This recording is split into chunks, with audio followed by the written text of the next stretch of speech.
Eh bien, bonsoir à tous.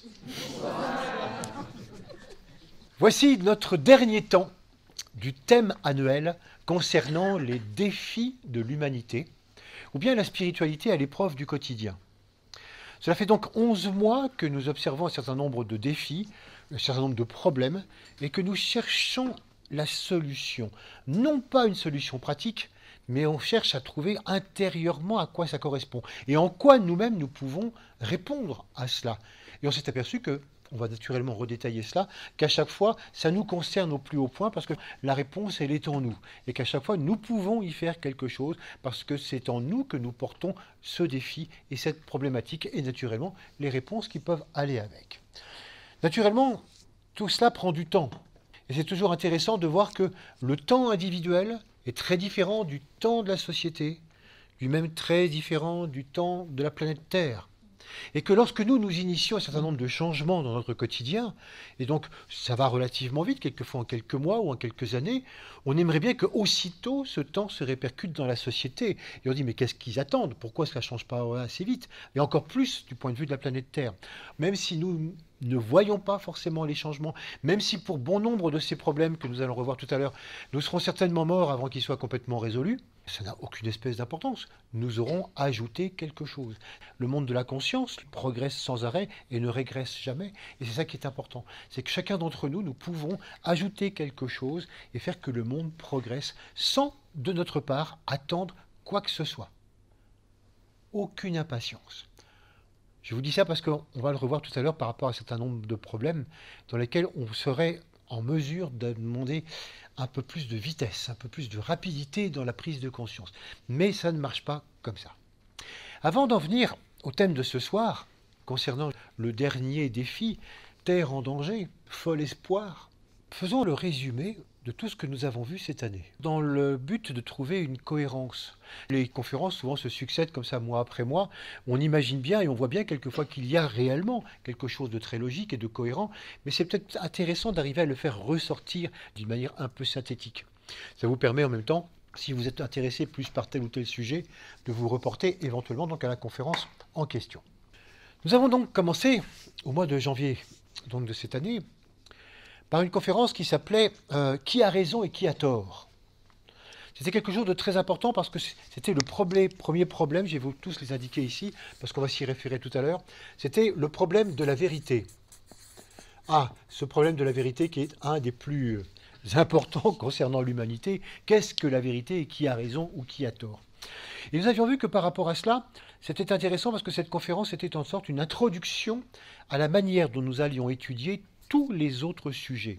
Je vous disais, c'est vraiment important de voir que on va comprendre maintenant comment on va aborder les autres sujets grâce à ça. En effet, généralement, par rapport à la vérité, ou pour comprendre les problèmes de l'humanité, ou pour comprendre ce qui se passe, on a l'habitude simplement de s'en référer aux faits. Et généralement, donc, ce qui compte et ce qui paraît important, ce sont toujours les faits. Et souvent, des journalistes ou des historiens ou des gens qui essayent de nous expliquer les problèmes nous disent bah, ça, c'est parce que quelques années avant, il y a eu ça. Puis il y a eu ça parce que quelques années avant, il y a eu ça, etc. Donc on remonte comme ça dans le passé, mais on remonte toujours de fait en fait. Et ça n'explique jamais rien.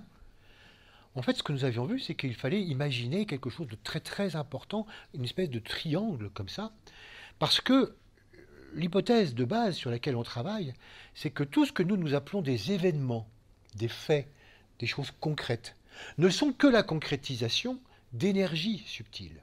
Lesquelles énergies subtiles sont elles-mêmes issues d'idées fondamentales. Donc tout ce qui existe tout d'abord et fondamentalement, ce sont des concepts, ce sont des lois, ce sont des idées qui progressivement descendent, se mettent en œuvre et aboutissent à ce qu'on appelle des événements et des faits. Mais comme ça passe à travers nous, comme ça passe à travers l'imperfection humaine, bien évidemment, entre l'idée originale et sa mise en œuvre en bout de course, on a plein de déformations, voire des inversions constamment.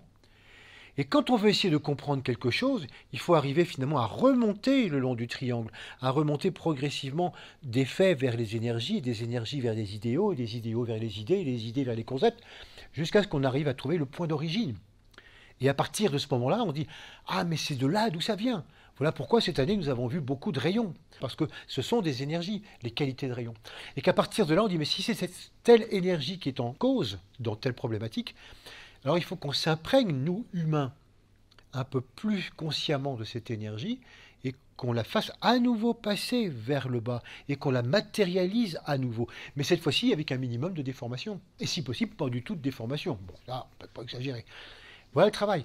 Donc pour comprendre ce qui est vrai, ça nous amène à amener comme ça vers le haut, remonter depuis les faits vers l'idée fondamentale et à partir de là de voir comment est-ce qu'on peut amener quelque chose d'autre. Naturellement, nous n'allions absolument pas du tout chercher de solutions concrètes. C'est pas du tout notre boulot. Ce qu'on cherche, c'est voir comment l'être humain, en tant qu'être doué de conscience, peut utiliser ces énergies. Selon la fameuse phrase, nous sommes tous des êtres manipulés par des énergies et manipulant des énergies. Et comment est-ce que nous pouvons faire cela de manière à changer les choses? Mais aucune solution concrète n'a jamais été évoquée ici. C'est pas le travail. Naturellement, qui a raison, qui a tort? C'est toujours ce qu'on se pose à travers ça, parce qu'on peut dire, est-ce que tu crois que tu as raison? Tu dis ça, mais est-ce que ça ne peut pas être autre chose? Nous avions vu que là aussi, ça dépend du triangle. Et qu'on a toujours tort de vouloir avoir raison, systématiquement. Et qu'il fallait simplement comprendre que nous avons tous des raisons qui sous-tendent nos vérités. Moi, je crois que j'ai la vérité pour telle ou telle ou telle raison. Mais naturellement, que valent mes raisons? Et mes raisons, elles sont forcément très très limitées. Et que plus nous remontons le triangle, plus nous avons de meilleures et de plus grandes et de plus subtiles et de plus en plus abstraites raisons de penser des choses différentes. Donc on n'a jamais raison. On a des raisons limitées qui sont sans cesse à élargir, à agrandir de plus en plus, de manière à ce qu'à un moment donné, on puisse dire, voilà, pour l'instant, ceci est ce que je conçois comme étant la vérité, mais toute vérité est vraiment de nature temporaire, forcément. Voilà, ça c'était l'introduction à tout ce travail.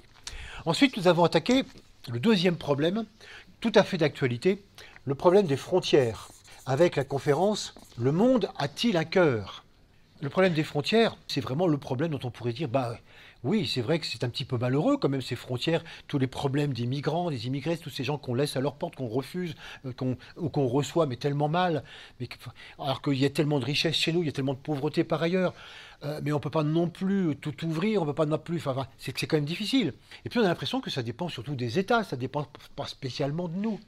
Et naturellement, nous avions initié ce travail en disant, mais si, comme tout ce qui va suivre, tout dépend de nous. Et on avait vu comment nous avons aussi nos propres frontières à l'intérieur de nous.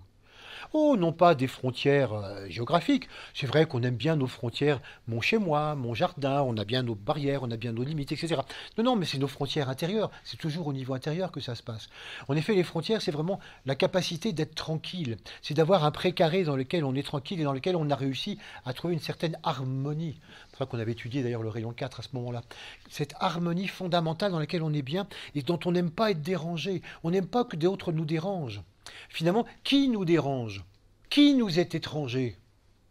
Il y a forcément des étrangers qui nous dérangent. Oh, pas forcément des gens qui viennent, hein, mais des idées, des idéaux, des attitudes, des choses comme ça chez les gens, des relations, des tas de choses qui nous perturbent un peu, puis qu'on n'aime pas, et puis qu'on laisse en dehors. Et souvent, même, on met des frontières. Non, non, stop, non, non, non, ça suffit, non, je vais prendre. Ah non, non, mais alors lui, alors... Vous voyez, donc on met sans arrêt finalement comme ça des frontières qui sont là et qui nous bloquent. C'est sûr qu'on doit avoir des limites, hein, et on a tous des limites. Mais vous voyez, comme une limite, c'est pas une frontière. Une limite, c'est quelque chose qui doit être progressivement élargi, agrandi. Une frontière, on voit bien que quand on le met, stop. Voilà, tu dépasses pas ça. Tu vas agrandir ta frontière? Certainement pas. C'est d'abord en nous, et d'arriver à concevoir toutes nos frontières, tous ces aspects qu'on a en nous, qui nous protègent et qui nous harmonisent, et qui font que, forcément, on n'est pas encore complètement de cœur. Donc, on n'est pas complètement à supprimer toutes les frontières. Donc, notre attitude intérieure nourrit toutes les attitudes extérieures concernant les frontières. Quand on est véritablement de cœur et qu'on reconnaît l'humanité une, on sait très bien qu'il n'y a aucun étranger sur Terre. Dans l'humanité une, comment pouvons-nous imaginer qu'il y ait des étrangers? Eh bien, pas possible. Donc c'est là où on voit justement tout le processus que nous avons à travailler. Autre problème tout à fait d'actualité, le problème des extrémismes. Tout de suite, quand on pense extrémiste, on pense un peu terroriste. On pense à des gens qui sont tellement extrémistes, qui sont vraiment pas terroristes. C'est pas forcément ça. L'extrémiste, c'est quelqu'un qui soutient des positions radicales concernant un idéal ou des idées. Et pour lui, il n'y a que ça qui compte, il est absolument sûr d'avoir la vérité, sans problème. Ça, ce sont des extrémistes. Naturellement, quand on pense et quand on parle d'extrémistes, on parle extrémistes religieux ou politiques, etc. Mais là aussi, on avait vu que c'est pas la peine d'aller chercher si loin, ou apparemment si grave, ou apparemment si loin de nous, et que nous aussi, nous étions remarquablement des extrémistes, régulièrement. Et qu'il nous arrive régulièrement dans notre quotidien d'avoir des positions extrêmes. Souvent des positions dans lesquelles on est absolument certain que c'est ça, et puis c'est pas autre chose. Et combien on peut affirmer que c'est sûr que c'est comme ça, et que c'est pas autrement. Et donc, à chaque fois que nous sommes comme ça, à chaque fois que nous affirmons cela, nous sommes effectivement quelque peu extrémistes. On a vu que c'était dû à la nécessité de l'individualisation. On avait même étudié le rayon 6 à propos de ça.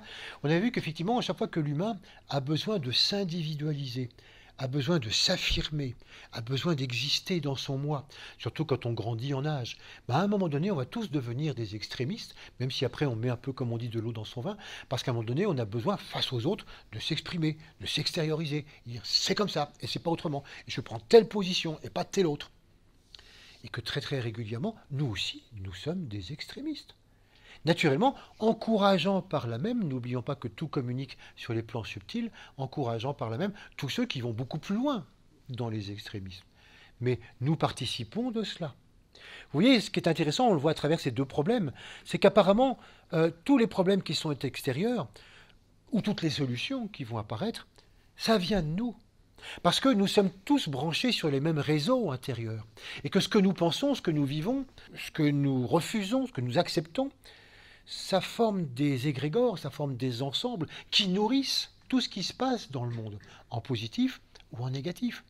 Donc nous ne sommes absolument pas innocents ou pas du tout partie prenante de tout ce qui se passe. C'est évident que nous sommes en responsabilité de tout cela. Donc le problème des frontières, le problème des extrémismes, c'est nourri par nous. Et par conséquent, c'est aussi la possibilité d'en venir à bout à partir du moment où nous sommes de plus en plus nombreux à être vraiment en ouverture, en compréhension aimante et non pas en extrémisme, de cœur et non pas en mettant des frontières. C'était les trois problèmes de l'hiver. Et puis nous avons abordé les problèmes du printemps avec quelque chose d'un petit peu différent, le problème des énergies, le problème de l'énergie. Avec une conférence qui avait un titre qui pouvait paraître un petit peu étrange, de l'énergie fossile à la conscience globale. Ça, c'était pour mettre en évidence que tout le processus de l'énergie, d'une manière générale, est complètement en rapport avec la conscience. Notre conscience, c'est de l'énergie. Donc, finalement, notre conscience interagit, comme je viens de vous le dire tout de suite, au niveau mondial, parce que c'est de l'énergie.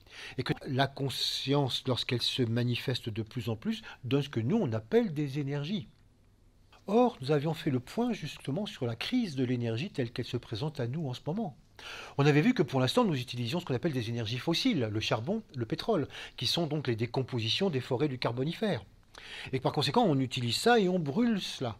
Et que la grande question se pose de dire, bon, qu'est-ce qu'on va devenir quand il n'y en aura plus? On a à peu près 150 ans de réserve. Mais nous avions vu que pour l'écologie, c'est même pas question de savoir si on a des réserves ou pas.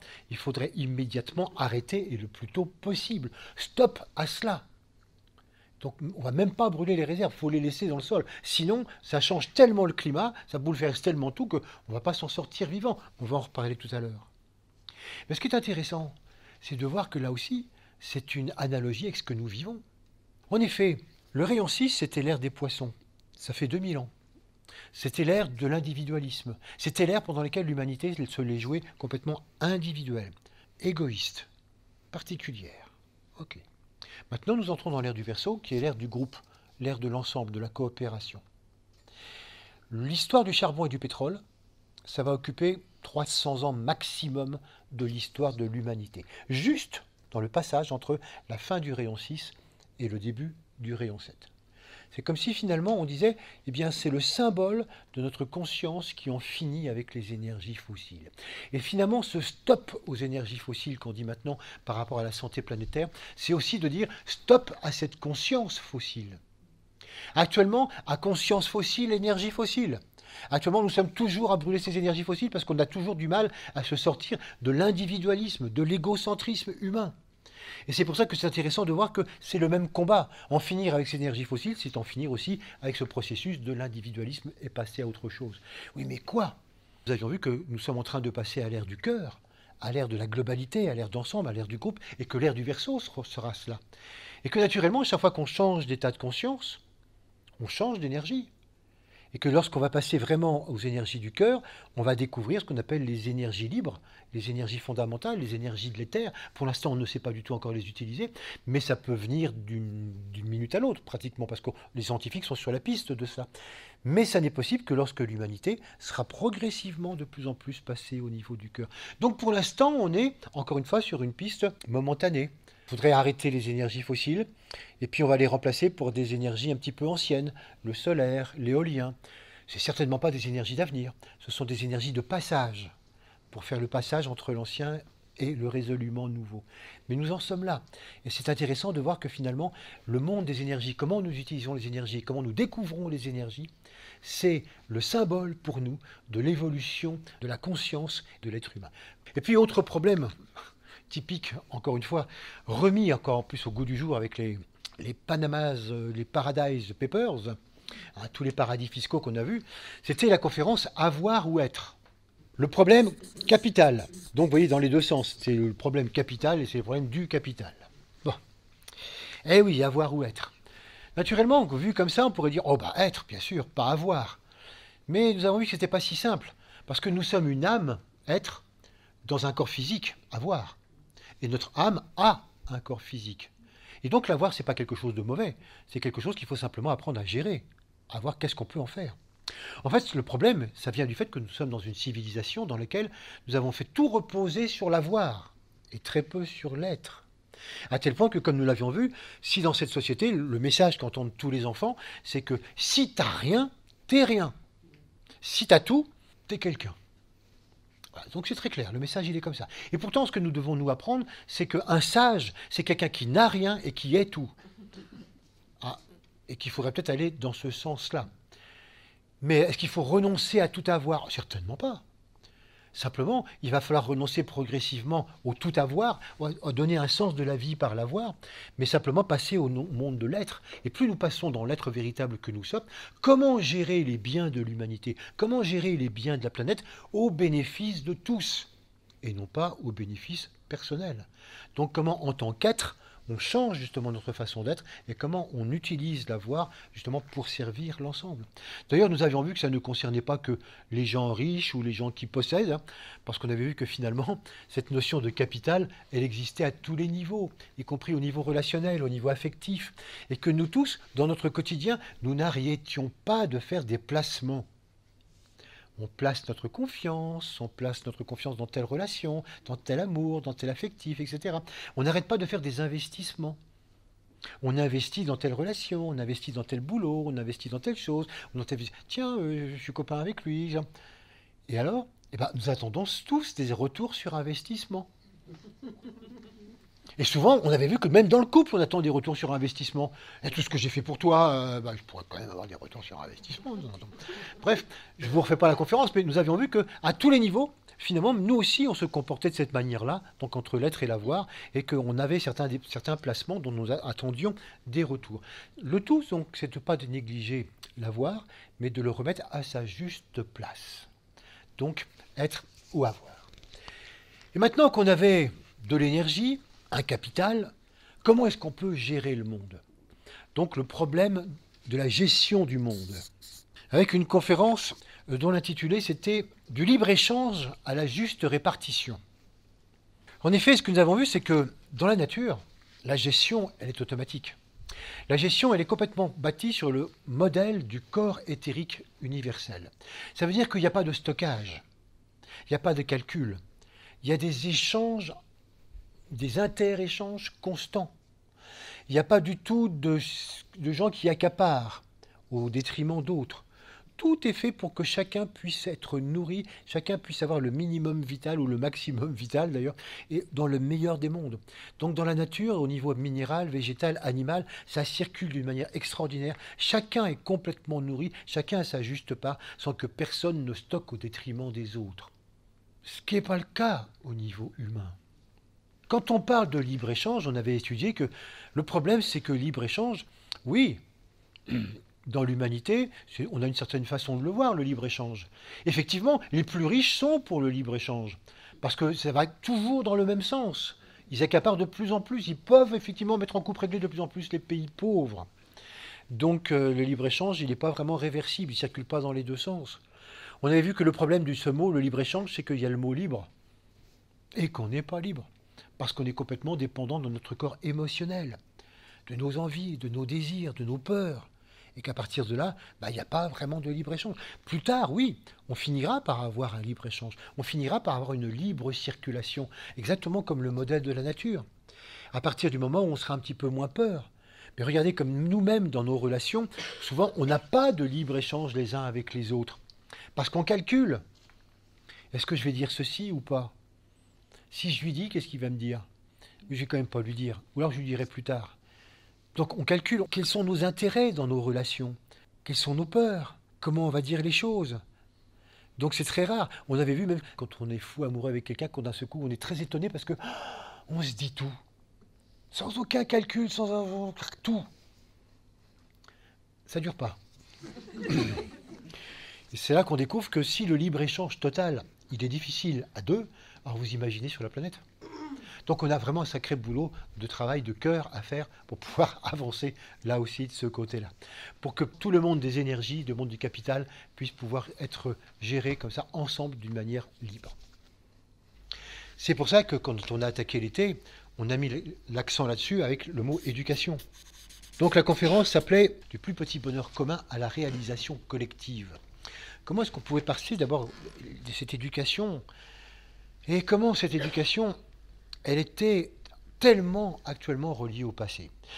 On avait vu que finalement, dans chaque éducation dite nationale, c'est-à-dire que chaque pays cherche à mettre en place une éducation, et que cette éducation, son premier travail, c'est d'essayer de conserver l'État tel qu'il fonctionne. Donc finalement, on éduque les enfants aux valeurs de l'État ou aux valeurs de la nation telles qu'elles existent là. Donc beaucoup plus par rapport au passé, pour essayer de maintenir des valeurs. Alors que ça ne va pas du tout. C'est vrai, très passéiste. Il faut vraiment éduquer les enfants à vivre au présent et à préparer dès maintenant, avec les valeurs de l'avenir, le monde de demain. Mais il faut les éduquer aux valeurs de l'avenir. Autrement dit, on ne les éduque pas forcément aux valeurs de l'individualisme, mais aux valeurs du cœur, aux valeurs du groupe, aux valeurs de l'ensemble. Tous les problèmes que nous avons vus cette année, tous sans exception, tous ceux qui sont là et tous ceux qui vont venir là, la problématique fondamentale, elle vient de l'émotionnel. La problématique fondamentale, elle vient de l'égoïsme, elle vient de l'individualisme. Voilà pourquoi, dans l'éducation, pour véritablement aider à transformer tout cela, il faut éveiller au mental et non pas à l'émotionnel, au cœur et non pas au séparatisme. Ce sont les valeurs fondamentales. La sensibilité doit prendre la place de l'émotionnel, être sensible à ce qui se passe dans le monde, sans pour autant en réagir émotionnellement. Le mental pour arriver à penser, on y reviendra tout à l'heure, et le cœur pour justement avoir cette conscience de groupe, cette conscience d'ensemble, qui résout réellement tous les problèmes complètement individuels et séparatistes. Donc une éducation tout à fait différente de ce qu'elle l'est actuellement. Mais là aussi, ça passe par nous. C'est pas des... Il faudrait que l'éducation nationale soit... Nous, de quelle manière est-ce que nous nous éduquons au cœur? Est-ce qu'on fait l'effort de s'éduquer au mental? C'est très très chiant de s'éduquer au mental. Beaucoup de gens qui arrêtent ce genre de travail parce que c'est beaucoup plus drôle de faire des choses émotionnelles. Donc est-ce qu'on s'éduque véritablement à tous ces aspects-là? On s'aperçoit que quelquefois, oh là là, oui, si nous ne le faisons pas en nous-mêmes, il y a peu de chances que l'éducation nationale change. Encore une fois, ça n'est que le résultat de l'évolution de chacun d'entre nous. Et puis, pour poursuivre l'été, on s'était interrogé sur les pouvoirs à l'œuvre dans le monde, avec cette question, qui commande? Qui a le pouvoir? Les pouvoirs de tout temps ont été surtout les pouvoirs de l'Église ou les pouvoirs politiques. Maintenant, c'est surtout le pouvoir économique. Donc, il y a 3 pouvoirs fondamentaux qui agissent sur nous. A-t-on du pouvoir, nous? Parce que finalement, on a l'impression qu'on n'a aucun pouvoir. C'est l'État, c'est les multinationales. Nous, on n'a strictement aucun pouvoir. S'interroger justement sur les pouvoirs à l'œuvre. Quelqu'un qui a le pouvoir, un pouvoir, c'est quelqu'un qui a une vision claire, qui a une volonté et un plan d'action. Un plan. Il sait où il va. Que ce soit positif ou négatif, hein. Un pouvoir pour l'ensemble ou un pouvoir contre l'ensemble. Et naturellement, les gens qui sont dans l'économie, qui sont dans le monde politique ou même dans le monde religieux, ils ont ça. ils ont une certaine vision, ils savent où ils vont, et ils ont des plans pour développer cette vision-là. Et nous? Eh bien nous, on s'aperçoit que souvent, on n'a pas de plan, on n'a que des désirs. Est-ce qu'on a un plan de vie? Non. Qu'est-ce que tu veux faire de ta vie? C'est quoi ton plan de vie? Être heureux. Et tu parles d'un plan. Oui, c'est un désir, c'est sympa. Bah, je sais pas, moi, avoir un boulot, être heureux avec mes enfants, puis plus tard mes petits-enfants, jouir d'une retraite sympa, et puis voilà, quoi, avoir des bons moments. Et c'est ça ton plan de vie? Ben oui. Eh ben non. Donc à partir du moment où nous n'avons pas de plan de vie, nous sommes forcément récupérés par tous ceux qui en ont un. Voilà pourquoi on se fait tellement happer par les gens qui savent où ils vont et qui nous imposent leur plan de vie, en soit qu'il soit politique, qu'il soit commercial, qu'il soit de consommation ou qu'il soit religieux, peu importe. Et donc nous dépendons cela et nous nous disons mais quel est notre pouvoir? Parce qu'on ne réalise pas souvent quel est notre pouvoir et que nous avons à déterminer un pouvoir bien particulier. Nous avons à déterminer un plan. Naturellement, pas un plan individuel. Oh, on peut avoir un plan individuel, du coup ça nous donne un pouvoir, c'est certain. Mais ce qui est fondamental, si on veut faire évoluer l'humanité, c'est de réaliser que les plans individuels n'ont pas de sens, si ce n'est à rester dans la vieille société et à avoir des confrontations entre plans individuels. Des bagarres, des guerres. Non, nous devons dégager un plan d'ensemble, un plan global. Les philosophes ont souvent mis en évidence combien la vie de l'humain était absurde. Ah oui, c'est vrai que si je regarde ma vie à moi tout seul, même si je fais des belles choses, je nais, je vais à l'école, je me développe, c'est très très court, puis je meurs, plouf, je disparais, tout le monde m'oublie. Totalement absurde. Le plan ne commence à avoir du sens que si on parle en termes de globalité. Et je dirais même en termes de globalité élargie. Même un plan qui concernerait simplement l'humanité, ça n'a pas de sens. Voilà pourquoi même des philosophes dits humanistes, on en reparlera tout à l'heure, souvent font ressortir l'absence quelquefois de sens justement de cette histoire. Je voudrais vous rappeler que un humaniste, au sens propre du terme, c'est pas du tout quelqu'un qui voit large sur tout, c'est quelqu'un qui donne la priorité au monde humain. Ça veut dire par là que les humanistes peuvent ne pas être forcément de grands amis du monde végétal et du monde animal. Ce sont des choses qui doivent être utilisées pour le profit de l'humain. Donc c'est l'humain d'abord, l'humaniste. Je souligne ça, on va en reparler tout à l'heure. Et aux grandes dames d'un philosophe humaniste, quand on dit mais ce qui a un sens, c'est un plan global de tout ce qui vit sur Terre.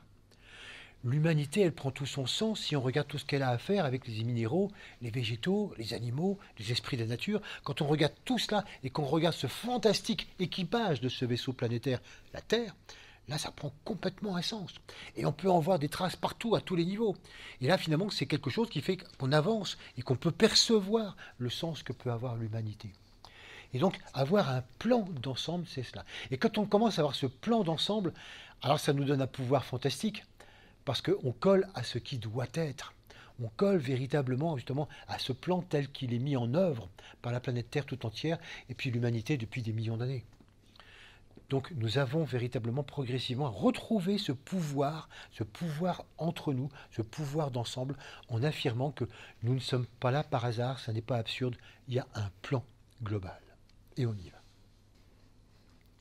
Nous avions vu ensuite, pour terminer l'été, le problème des croyances, avec une conférence qui s'appelait « Autonomie et reliance ». Quand on parle croyance, aussitôt on pense en termes de religion ou croyances politiques, etc. Mais on avait laissé ça de côté pour se rendre compte directement combien nous étions, nous, complètement remplis de croyances. Que notre vie, à 99%, n'était qu'un ensemble de croyances. Qu'on était remplis de croyances concernant nous-mêmes. On croit se connaître. On croit connaître les autres, on croit connaître le monde. On a des croyances à peu près dans tous les domaines. Notre culture, c'est rien d'autre qu'un ensemble de croyances. Et c'est pour ça que c'est tellement différent d'un peuple à un autre.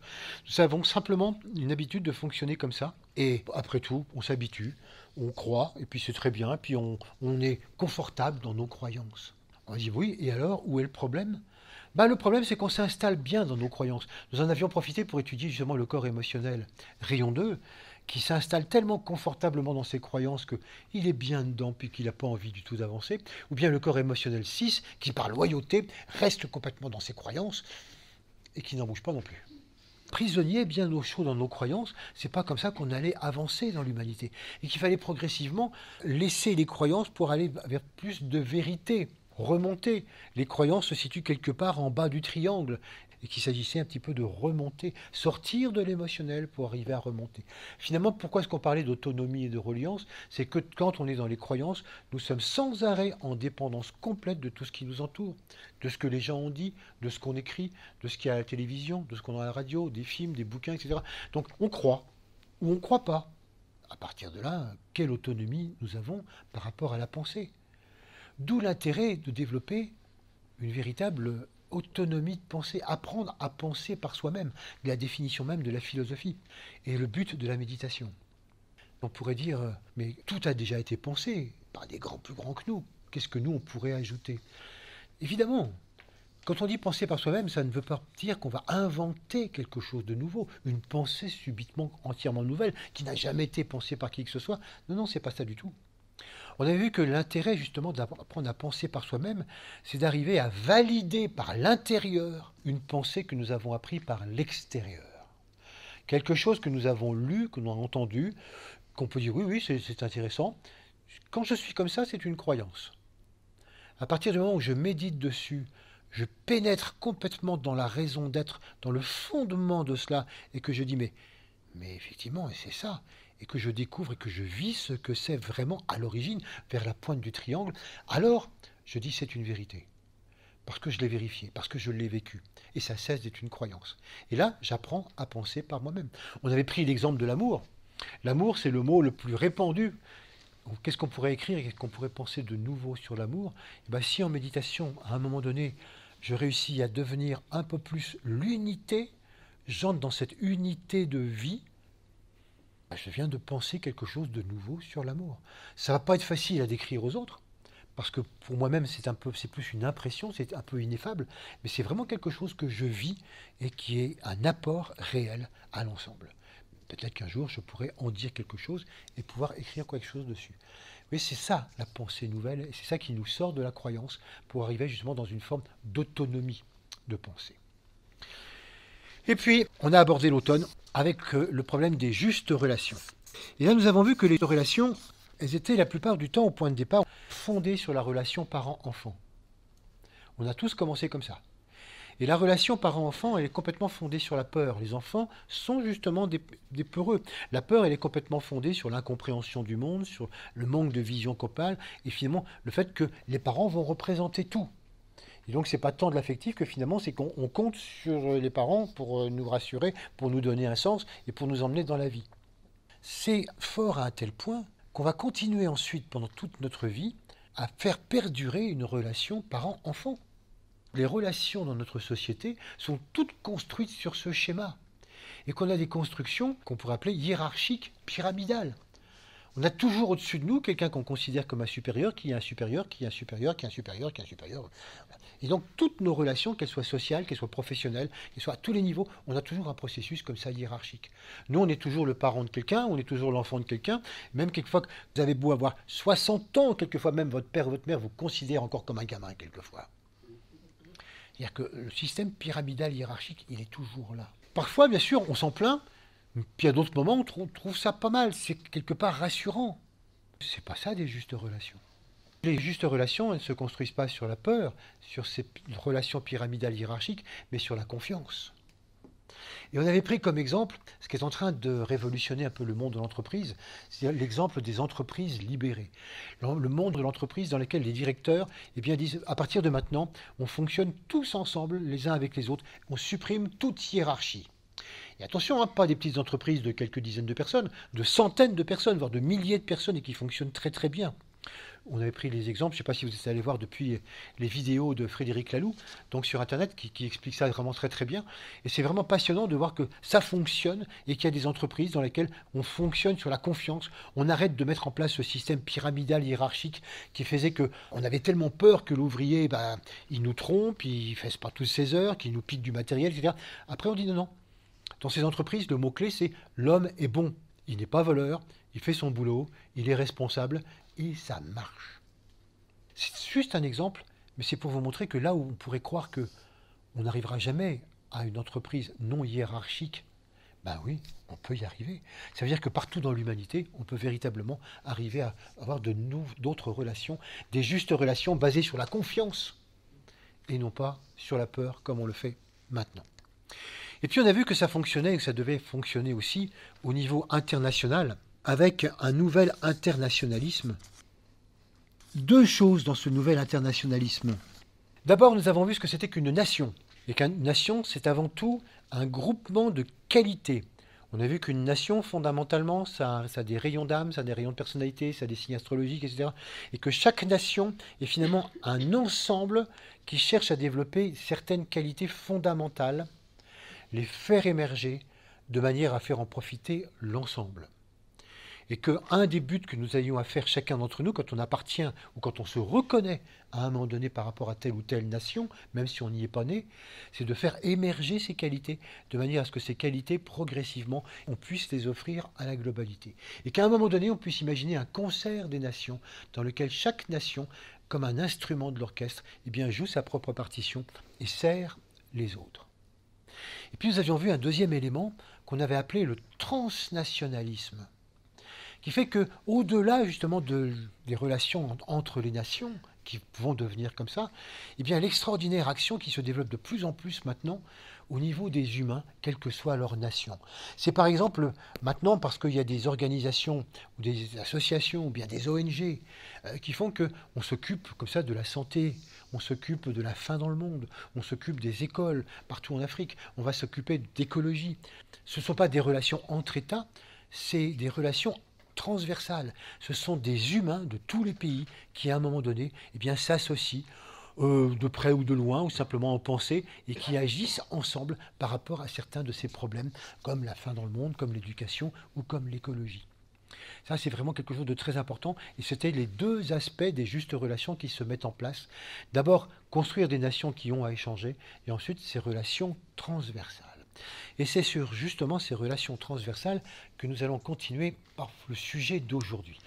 Juste une petite conclusion, vous voyez comment toutes ces problématiques, nous les avons mis en évidence à chaque fois, en partant de quelque chose qui pouvait parfois paraître un petit peu rédhibitoire, en partant à chaque fois du problème, de ce qu'on pouvait voir, des faits. Voilà, il y a tel problème d'énergie, tel problème de frontières, tel problème d'extrémisme, etc. Et comment à chaque fois nous avons essayé de remonter pour essayer de les comprendre, pour voir qu'est-ce qu'il y a à la base. Pourquoi est-ce qu'on en arrive là? Et surtout, comment en nous-mêmes, nous avons les clés pour pouvoir changer et comment même à notre tout petit niveau, nous pouvons intervenir sur chacun de ces problèmes parce que nous avons toutes ces énergies en nous et qu'on peut intervenir soit en les nourrissant, les problèmes, soit en trouvant des solutions. Et à propos de solutions, aujourd'hui, nous essayons de s'attaquer donc le 12e point, qui n'est pas un problème, qui est une solution. On l'a appelé dans le papier la solution écosophique. Mais le titre est plus alarmiste, c'était marqué « Terre en danger ». Est-ce que la Terre est véritablement en danger? C'est vrai que du point de vue écologique, il y a de très très graves inquiétudes. Ça fait un bon bout de temps que on parle des problèmes écologiques de la Terre, c'est vraiment un bon bout de temps qu'on dit que quand même il y a des risques. Mais enfin bon, ça fait quand même que depuis 1992, qu'au sommet de Rio, lors d'une COP, les États ont officiellement admis que l'humanité y était pour quelque chose. C'est nous qui étions en train quelque peu de dérégler le climat. C'est assez récent. Avant, beaucoup de gens avaient tiré les sonnettes d'alarme, mais voilà, c'était pas très très inquiétant pour nous. Maintenant, depuis quelque temps, les sonnettes d'alarme se font de plus en plus pressantes. Très récemment, 15 000 scientifiques du monde entier, 15 000 scientifiques du monde entier ont émis une alarme majeure en disant « Attention, nous allons droit dans le mur. Si nous ne changeons pas dans les mois qui viennent, dans les vraiment 2 années au maximum qui viennent, on ne tiendra jamais les promesses de 2 degrés de réchauffement maximal. On est déjà sur une ligne qui va sur 4 ou 5, et là, les catastrophes sont absolument inimaginables. Depuis 2009, il y avait un groupe de chercheurs, de 26 chercheurs, qui avaient mis au point un certain nombre de seuils. Ils ont étudié tout le processus de la physiologie de la Terre. Ils ont mis, selon 10 critères, un certain nombre de seuils à ne pas dépasser. Des critères concernant la couche d'ozone, concernant l'hydrologie, concernant les nanoparticules, concernant le phosphore et l'azote qu'on met dans les océans, l'acidité des océans, l'état des forêts, etc., etc. Il y a donc 10 critères comme ça, et ils ont mis des seuils. Pour certains de ces seuils, c'est déjà dépassé. Et il est prévu que pour tous les autres seuils, d'ici 1 an ou 2, on les atteint tous. Donc d'ici 3-4 ans, si on continue, tout est dépassé. Beaucoup de personnes disent pratiquement c'est déjà foutu. Même si on se réveille maintenant, beaucoup disent c'est trop tard. Et Nicolas Hulot disait c'est un peu comme le Titanic, une demi-heure avant l'iceberg. On ne s'en rend pas compte, tout le monde est insouciant, tout le monde fait la fête à bord, tout va bien. Et pour l'instant, des scientifiques disent nous sommes un peu comme ça. Nous, on vit sur cette terre, l'iceberg est droit devant nous, on vous le dit en plus, mais ça ne fait pas suffisamment bouger. Parce qu'on ne veut pas y croire, parce qu'on est inconscient, parce qu'on se dit puis peut-être, mais qu'est-ce qu'on peut y faire? Et vous allez voir que tous ces problèmes et tous ces défis sont des participations à ce qu'on peut y faire. C'est donc à chacun d'entre nous de pouvoir agir. Vous avez même un scientifique que vous connaissez certainement qui s'appelle Stephen Hawking, qui n'est quand même pas le premier venu. Et Stephen Hawking dit que l'humanité vraisemblablement disparaîtra à la fin de ce siècle. Il prévoit plus qu'1 siècle de survie pour l'humanité. Il exagère peut-être un peu là, il charrie là. Pour lui, il dit, mais c'est tout simplement parce que pour l'instant, tout va bien parce que c'est très lent. Et les bouleversements, quelques bouleversements climatiques, mais rien de bien grave. Le problème, il dit, c'est le moment où le Titanic touche l'iceberg. Là, d'un seul coup, tout bascule brutalement. Et qu'à un moment donné, tous ces effets qui sont en train de gonfler tranquillement vont faire boule de neige, tout va s'emballer d'un coup, et ça va vraiment être une terrible. Et que bien sûr, l'humanité ne disparaîtra pas entièrement à cause des phénomènes climatiques, mais il y aura tellement de problèmes de sécheresse, tellement de problèmes de manque d'eau, tellement de réfugiés climatiques, tellement de gens qui mourront de faim, tellement de problématiques qu'il y aura vraiment des humains les uns contre les autres, il y aura d'énormes révolutions, il y aura d'énormes invasions, et qu'il y aura des guerres, et pourquoi pas la bombe atomique, vu que certains sont chatouilleux un peu de ce côté-là. Voilà donc certains scientifiques, vous voyez, n'hésitent pas à dire que nous n'avons plus que pour un siècle. C'est intéressant d'entendre ça, parce que c'est vrai que quelquefois, l'écologie, on prend ça un peu comme une aimable plaisanterie. C'est intéressant de voir que, encore une fois, 15 000 scientifiques viennent de signer une alarme de ce style. Qu'est-ce qu'on fait? Nous, on essaye de faire des mesures écologiques. On essaye de se rendre compte, on essaye d'alarmer. Et donc, à partir de là, on essaye de se dire, il va falloir faire des choses. On organise des COP, c'est-à-dire des réunions de partis. Ça existe depuis 1979, on en est à la numéro 23, cette année qui vient de se passer. Et c'est depuis seulement 92 qu'on a réalisé que vraiment il fallait faire quelque chose. Et donc à chaque fois, année après année, on se dit, il faut absolument réussir à dégager des accords. Mais c'est très très très très lent. Et finalement, on s'aperçoit que les accords ne donnent pas grand-chose. Alors on va dire, mais alors, ça sert strictement à rien. Ah oui, si on arrête simplement aux mesures concrètes qui sont prises, ça ne sert à rien. Mais ce qui est intéressant, c'est tout l'écho qui en est fait du point de vue de la conscience. À chaque fois, ce qui compte, c'est vraiment comment est-ce que l'humanité bouge en conscience. Ça, c'est pas mesurable. Ça, c'est pas des effets. Il faut bien se rendre compte que les États ne peuvent pas eux-mêmes se saborder par rapport à ça. Je pense à certains États comme la Norvège ou d'autres pays comme ça, dont l'économie dépend entièrement du pétrole et du gaz. Se saborder en disant stop, on arrête toute extraction du pétrole et du gaz. Ou bien même des économies, comme en France, dire on arrête tout. Mais on fait comment? Naturellement, les citoyens de ces pays eux-mêmes se révolteraient en disant mais on a une crise économique effroyable. Donc ils ne peuvent pas. Donc de qui doit venir la réalisation? De nous. C'est de nous-mêmes, en comprenant de tout ce dont il s'agit, qu'on doit véritablement, d'où l'idée de transversalité de tout à l'heure, de transnational, c'est vraiment d'une prise de conscience de l'humanité elle-même, au-delà des nations, qui doit se faire et dire, il y a vraiment quelque chose d'urgent à faire, il y a des choses urgentes à réaliser, et on en comprend éventuellement toutes les conséquences. Parce que c'est vrai qu'on n'a pas les solutions. Arrêter tout de suite les voitures à pétrole, etc. Oui, que des voitures électriques, d'accord. Avec quoi on va fournir l'électricité? Des centrales à charbon? Le problème est effectivement extrêmement sérieux. Alors on s'attaque quelquefois à certains problèmes. On essaye de supprimer le glyphosate. On essaye. Donc on a des mesures comme ça. Mais on peut dire que ces mesures, la plupart du temps, elles sont insignifiantes par rapport à l'immensité du problème. Mais on en parle de plus en plus. Ça nous travaille de plus en plus au niveau de la conscience. Et n'oubliez pas que c'est là que se fait le travail fondamental. le moment où l'humanité va commencer quelque peu, vraiment un peu paniquer et à se rendre compte de la chose, en conscience, quand ça va faire bouger les choses, ça ira très très très vite. Les États pourront aller très très très vite. Mais tant que l'humanité, pour l'instant, en conscience, dit tout va bien, pas d'iceberg droit devant, continuons, ben, on ne peut pas faire grand-chose. C'est là que ça se travaille, dans cette conscience. En se rappelant, comme j'ai dit tout à l'heure, que le temps est différent entre notre temps à nous, qui nous énervons en disant mais qu'est-ce qu'on attend? Mais qu'est-ce qu'on attend pour changer les choses? Le temps de la société et le temps de la planète Terre. Donc il faut bien toujours relativiser tout ça. Ce qu'il faut voir, c'est que tant qu'on prend le problème à travers des solutions symptomatiques, quand on ne cherche qu'à soigner des symptômes, la pollution des sols, la pollution de l'air, le réchauffement, et qu'on se dit on va mettre en place telle solution symptomatique par rapport à tel symptôme, on n'arrivera effectivement à rien. Le changement, comme je vous le disais, c'est un changement de conscience. On a eu, déjà depuis les années 1970, on a eu un certain nombre de personnes qui nous ont amenés à réfléchir complètement différemment. La première personne, c'est un monsieur qui s'appelle James Lovelock, qui a été secondé par une femme qui s'appelait Lynn Margulies. James Lovelock et Lynn Margulies ont donné naissance à ce qu'on appelait l'idée Gaïa, le concept Gaïa, la déesse Terre donc chez les Grecs.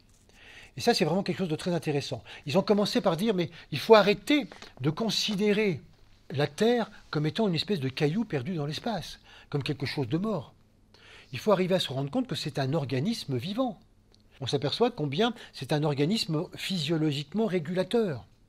Combien la Terre, tout comme n'importe quel organisme animal, maintient une homéostasie sur plein d'éléments.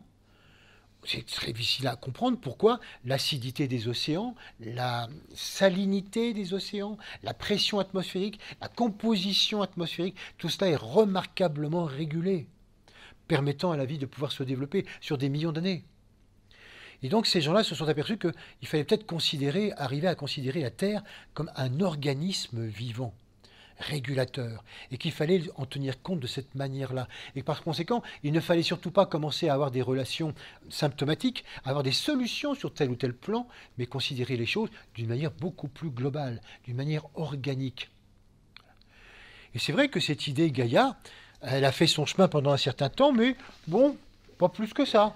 Il y a encore beaucoup de personnes qui ignorent complètement cette façon de raisonner, et même souvent, quelquefois encore, chez certains écologistes. Et pourtant, il y a une personne qui est allée beaucoup plus loin, c'est un philosophe norvégien qui s'appelle Arne Næss. Dans les années 70 aussi, il a fondé ce qu'il a appelé l'écologie profonde, par rapport à ce qu'il appelait l'écologie superficielle, symptomatique.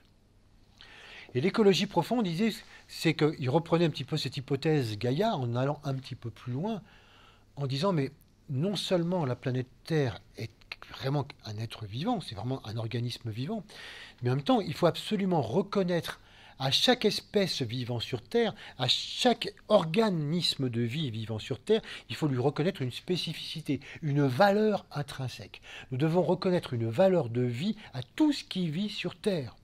Il faut en finir avec l'anthropocentrisme. Il faut en finir avec le fait de dire qu'il y a l'humain qui est l'essentiel de la vie sur Terre, et puis il y a les autres que nous avons utilisés, qui est un peu notre décor, les animaux, les végétaux, les minéraux, c'est bien.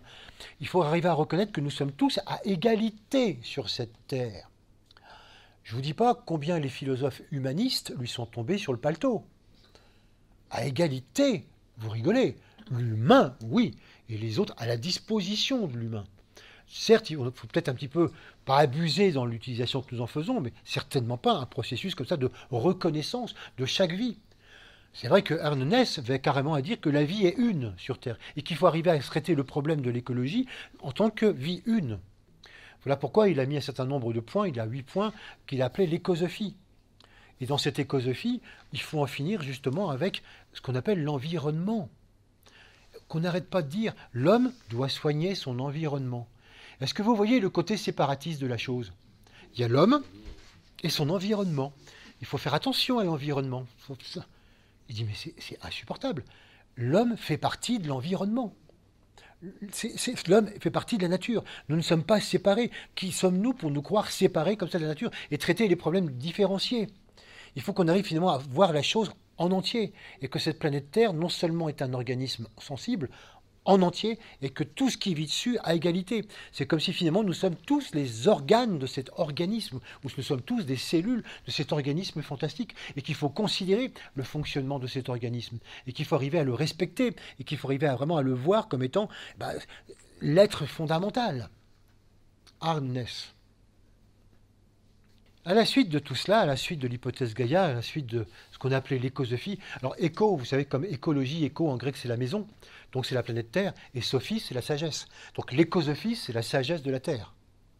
Donc voilà pourquoi l'écosophie c'est vraiment quelque chose qui va devoir devenir fondamental, parce qu'on voit bien que pour venir à bout de la problématique de la Terre en danger, ce n'est pas des mesures qu'il faut prendre.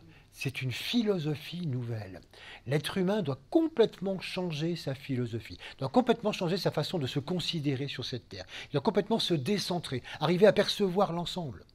Et donc, c'est vraiment un chambardement philosophique auquel nous appelle justement cette vision des choses. Sinon, il n'y aura pas véritablement de changement. Et à la suite de ça, il y a beaucoup de gens qui disent « Ok, il faut y aller ». Ça veut dire que maintenant, nous devrions avoir les moyens juridiques de pouvoir défendre la Terre. Parce qu'il n'y a rien qui fait qu'on défende la Terre. Actuellement, les législateurs, et les hommes de droit, les juges, à la suite de la législation, considèrent que le droit à la propriété et le droit à la liberté d'entreprendre prévalent toujours sur le droit de la nature et le droit du climat et les droits de l'environnement. Donc, si vous faites quelque chose qui pour préserver la nature, ou pour préserver un endroit, préserver une forêt, mais que c'est contre la liberté d'entreprendre ou contre la liberté de la propriété, alors non, c'est retoqué. Maintenant, il y a beaucoup de juges internationaux qui commencent à dire qu'il faut inverser le processus. Il faut faire reconnaître à l'ONU que vraiment la nature est une personne morale et lui donner une personnalité juridique. Qu'au nom de la nature, on puisse véritablement attaquer tel ou tel projet. Ça a failli se faire en 1985. En 1985, il y avait tout un ensemble de personnes qui ont réussi à se mobiliser pour faire reconnaître par l'ONU que la nature est une personne. Ça a failli réussir. Il y a 4 ou 5 pays qui ont voté contre, dont la France. Nucléaire oblige. Et les États-Unis. À nouveau, on essaye de faire reconnaître ça. Et il y a un certain nombre de personnes, là aussi dans le monde juridique, qui agissent pour ça. Je vous recommande en particulier les livres de Valérie Cabane, qui est une juriste internationale et qui essaye d'œuvrer pour faire inscrire donc comme crime majeur le crime d'écocide. En effet, le tribunal international de La Haye, qu'on appelle la Cour pénale internationale, qui exerce maintenant depuis 2002. Ça a été nommé en 1998, mais elle fonctionne depuis 2002. Il y a, dans cette Cour pénale internationale, il y a 4 crimes fondamentaux qui relèvent de sa compétence. Génocide, crime contre l'humanité, crime de guerre et crime d'agression, crime contre la paix. Ce sont les 4 crimes que cette Cour internationale est habilitée à juger. Le mouvement actuel cherche à faire reconnaître un 5e crime, le crime d'écocide. Et que ce crime d'écocide ne devienne pas le 5e, mais devienne le 1er.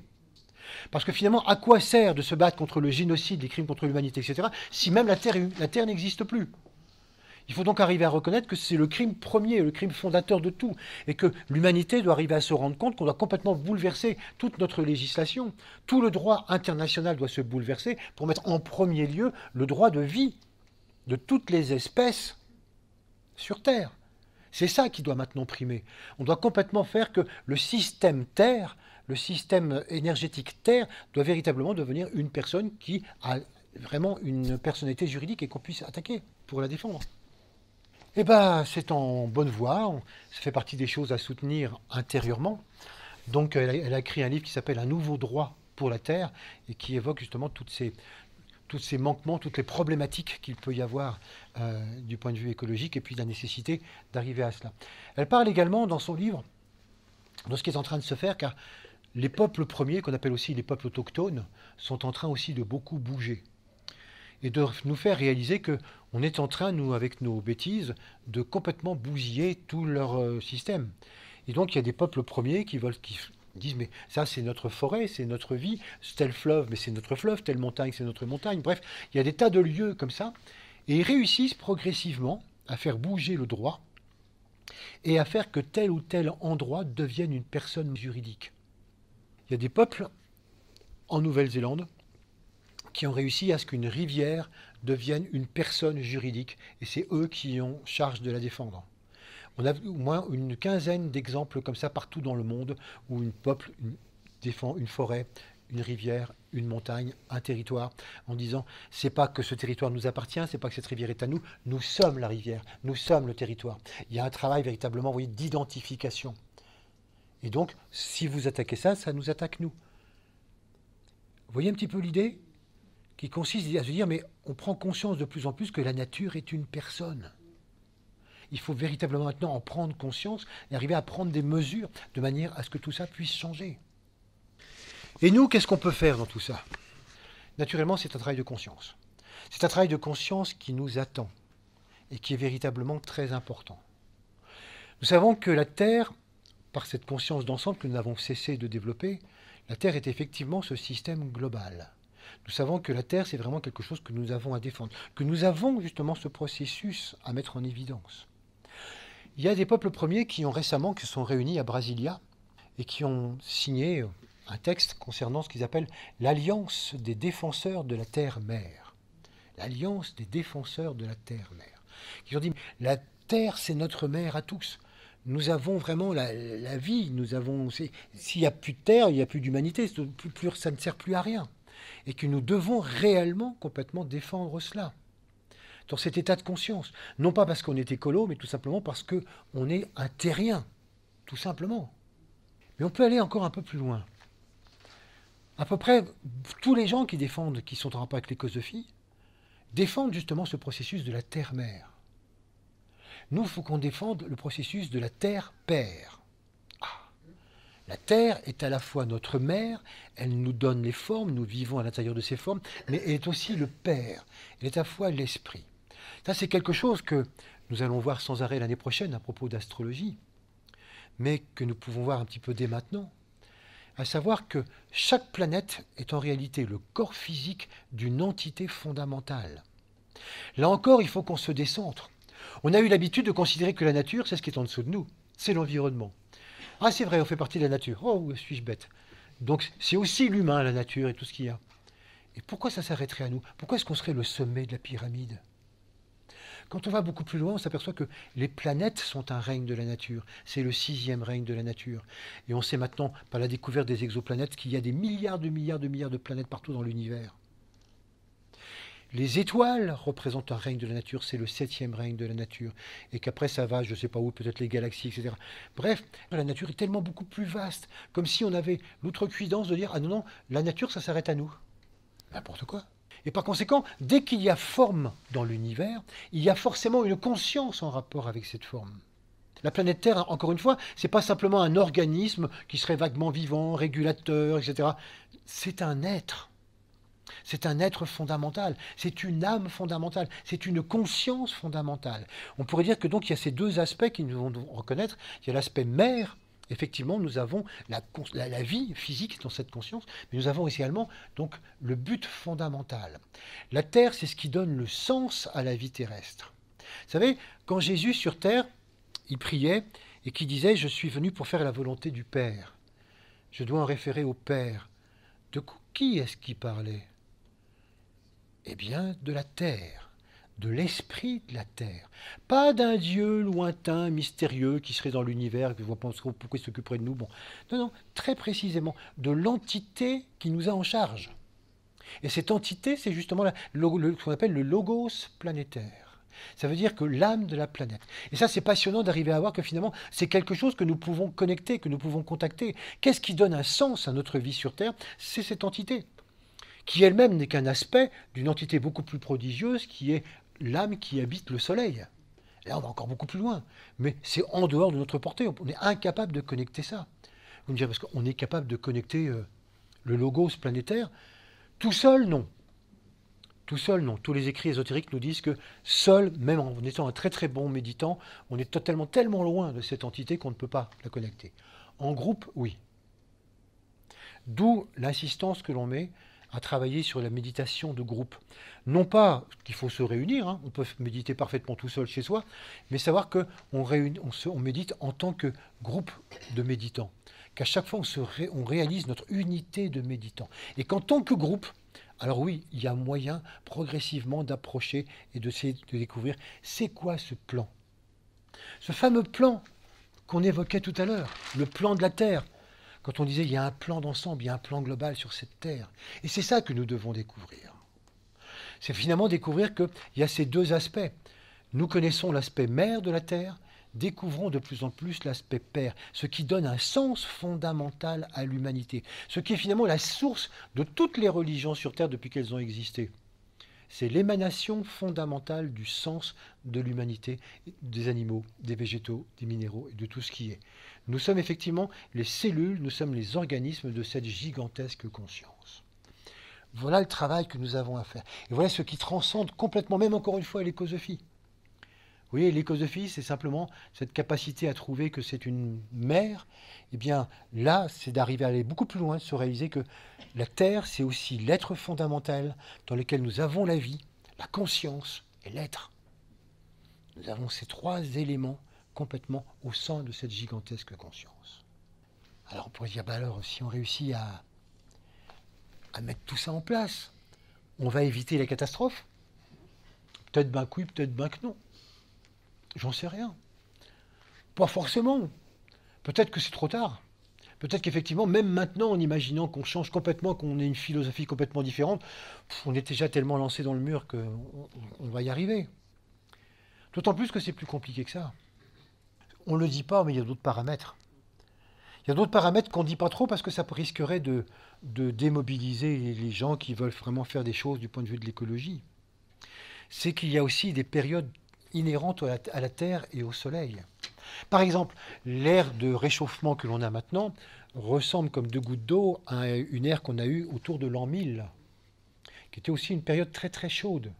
C'est comme si on avait des périodes de glaciation, des périodes de réchauffement, à peu près comme ça tous les 1000 ans. Rendez-vous compte qu'autour de l'an 1000, quand les Vikings ont découvert le Groenland, ils l'ont appelé le Groenland, le pays vert. Ou bien ils n'avaient pas de lunettes, ou bien ils rêvaient, quoi. Ou bien le Groenland était effectivement à l'époque un pays vert comme il est en train de le redevenir maintenant. Donc il y a ces cycles-là. Il y a des cycles aussi de 100 000 ans qui sont dus à la rotation de l'axe de la Terre, à la rotation de la Terre autour d'elle-même en rapport avec d'autres planètes. Il y a des cycles absolument gigantesques qu'on trouve dans des strates géologiques. Et donc c'est extrêmement compliqué.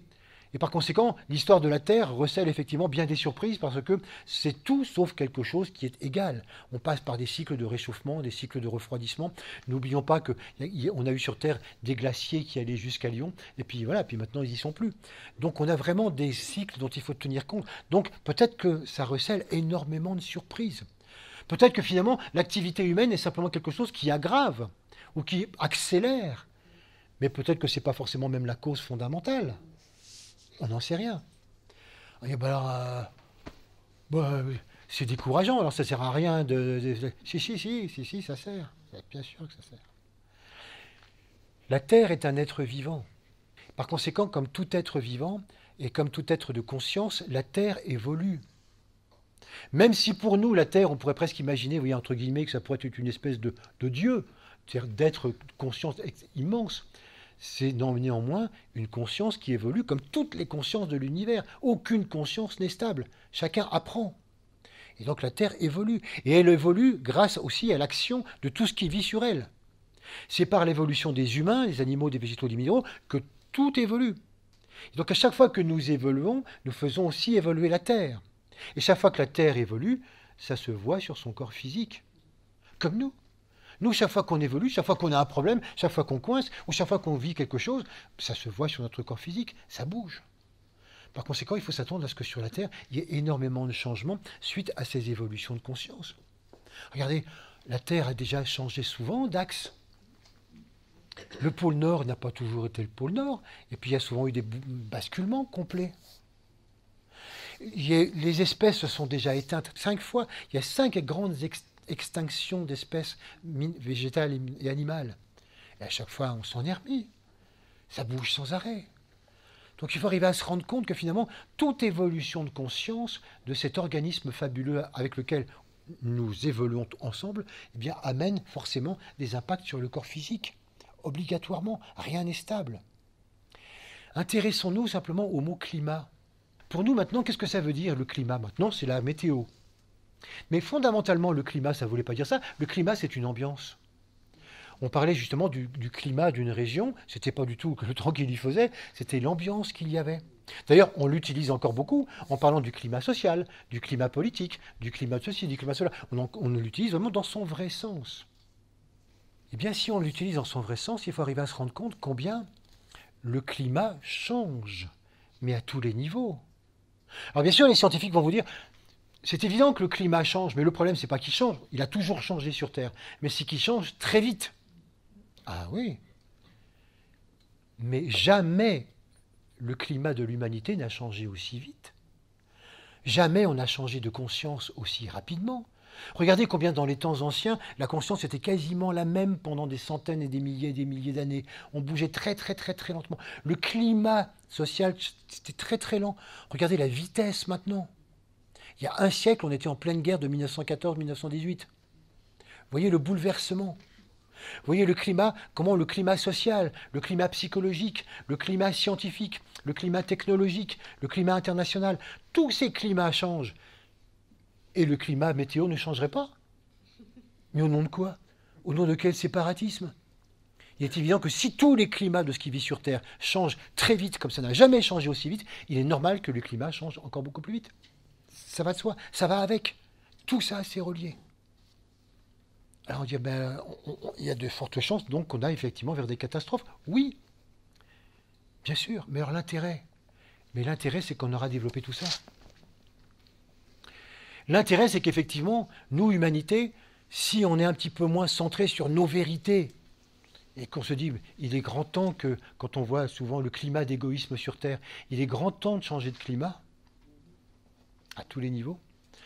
Quand on aura travaillé un petit peu plus sur les frontières, sur nos extrémismes, sur nos affirmations, sur nos vieilles pensées fossiles, sur le monde de l'énergie, sur le monde de l'avoir, sur justement la circulation des idées, sur la circulation du monde, sur une nouvelle éducation à l'ensemble, sur des pouvoirs reliés à un plan planétaire, à nos croyances qui deviennent de plus en plus une autonomie de pensée, sur nos justes relations et le transnationalisme.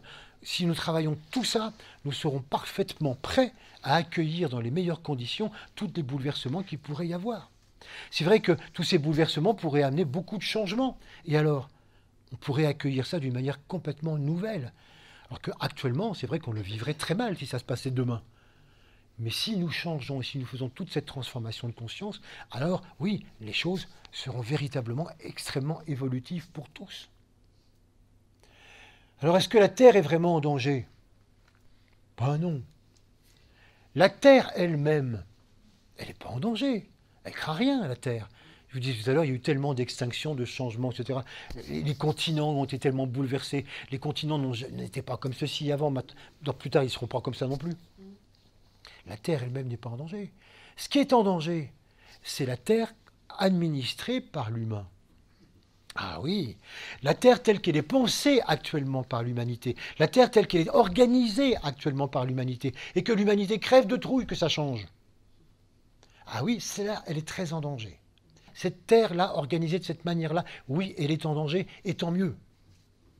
Parce que franchement, ce n'est pas forcément quelque chose de très intéressant à voir. Ces mondes d'égoïsme, ce monde de séparatisme, ce monde dans lequel les riches sont toujours plus riches, ou les séparés de plus en plus, chacun dans sa frontière, il va peut-être changer de climat. Et c'est à nous d'amener ce changement de climat.